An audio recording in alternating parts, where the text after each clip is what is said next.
Hey, everybody. About 12 years ago, my wife and I were living in Forest Hills, and I came home one day with this guy. His name was Walter. He's a Shih Tzu Yorkie. And here's another picture of him where he's dressed up with a bow tie. There's me and him one day. Another in our house over here.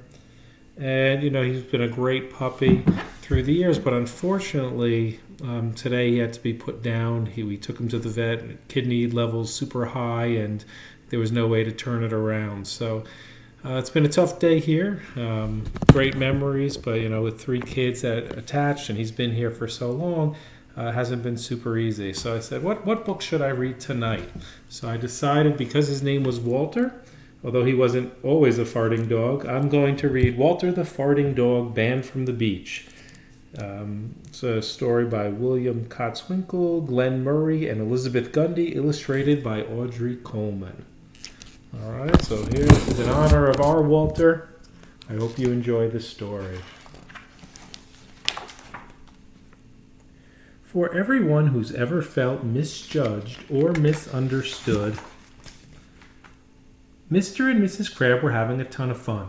There was sand and sea and sunshine every day. There was swimming and snorkeling and parasailing and lots of staff to boss around. "You there," called Mrs. Crab to the pool attendant. "Get that leaf out of the water." "And bring us some fresh towels," said Mr. Crab. "Make it snappy." "If only that dog weren't ruining my view," said Mrs. Crab. The dog was Walter, digging happily in the sand. You never know where an old bone might be hiding. He detected something under the sand and dug more frantically. "Treasure! A bone, and it's a big one!" He strained to tug it free and let out an enormous fart. The umbrella that was shading Mr. and Mrs. Crab was blown into the sea. They watched aghast as it was carried away by the undertow. At that moment, Father and Mother arrived with Betty and Billy. Mr. Crab stomped over to Father. "Is this your dog?" "Yes," admitted Father. "That's our Walter." "He shouldn't be allowed on the beach," shouted Mr. Crab. "He blew away our umbrella." "It couldn't have been Walter. It was probably the sea breeze." "The sea breeze doesn't smell like that," said Mrs. Crab. That evening, Mother said, "Wouldn't it be wonderful if we had our own little vacation home right on the beach?" "We can't afford it," said Father, who just bought himself a new set of golf clubs. "Walter eats us out of house and home." Walter farted guiltily. There was a knock on the door. It was the manager of the resort. "We've been getting complaints about that dog of yours. We can't allow him on the beach." "I didn't see any rule against dogs in your brochure," said Father. "It's a new rule, and it starts today." The manager stomped off. "Sorry, Walter," said Father. "You're banned from the beach." Walter farted sadly. "Never mind, Walter," said Billy. "Let's go for a walk in the village." "Just stay away from the beach," warned Mother. In the quaint little village, lights twinkled in the trees. Everyone was enjoying the gentle breeze and the sweet smells of the tropical night. Walter was enjoying himself, too. Travel broadens a dog's mind, he thought, farting philosophically. The Crabs were sitting nearby at a sidewalk cafe, complaining about their key lime pie. Mrs. Crab counted the problems on her fingers. "It's not big enough, it's not green enough, it's not sweet enough. Or maybe it's too sweet," said Mr. Crab, smacking his lips. A pelican flapped its wings at Walter, and Walter farted in alarm. The power of Walter's fart blew the meringue off Mr. Crab's pie. It landed in his face and made an awful mess. The Crabs glared at Walter. "That dog is ruining our vacation."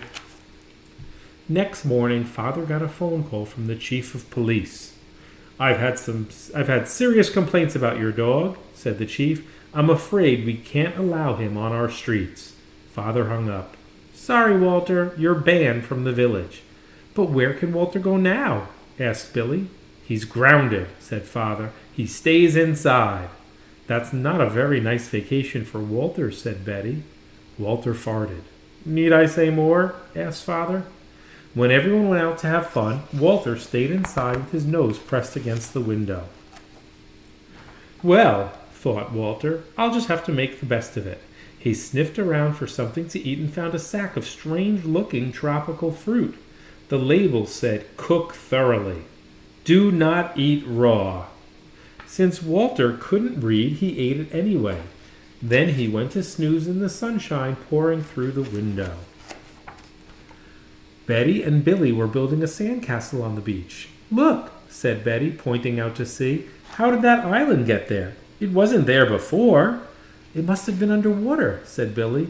"Now that the tide is out, we can get there. Let's go."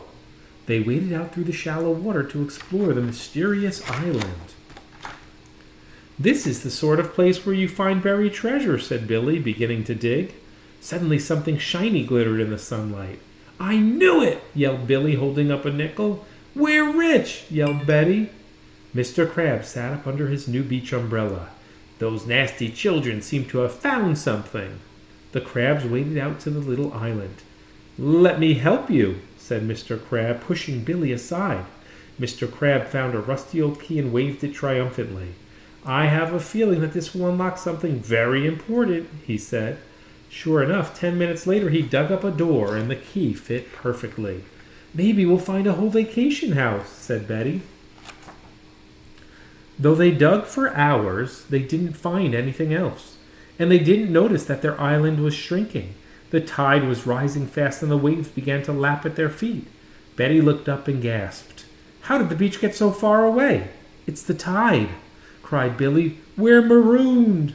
"On my way! Out of my way!" shouted Mr. Crab and leaped into the water. Mrs. Crab dove in after him, followed by Betty and Billy. They swam as hard as they could, but the undertow was too strong. The current swirled them around and dumped them back on their shrinking little island. "Our only hope is to build a raft," said Mr. Crab. Walter woke up from his nap with a bad feeling. Betty and Billy must be in trouble. Walter's stomach was rumbling like a volcano from the tropical fruit that should have been thoroughly cooked, but he ignored it and raced to the screen door. Locked. He stepped back and charged, bursting through the screen and leaving a Walter-shaped hole in the door. Walter ran to the beach and saw 4 figures in the distance with the water rising around them. Mr. and Mrs. Crab were launching their raft. Billy was trying to help Betty. All Walter could see of Betty was her little head above the surface and her arms waving frantically. Walter plunged into the surf. Shooting pains twisted him around and flung him back onto the beach. Was it a cramp from swimming too soon after eating? No, it was the tropical fruit that should have been thoroughly cooked.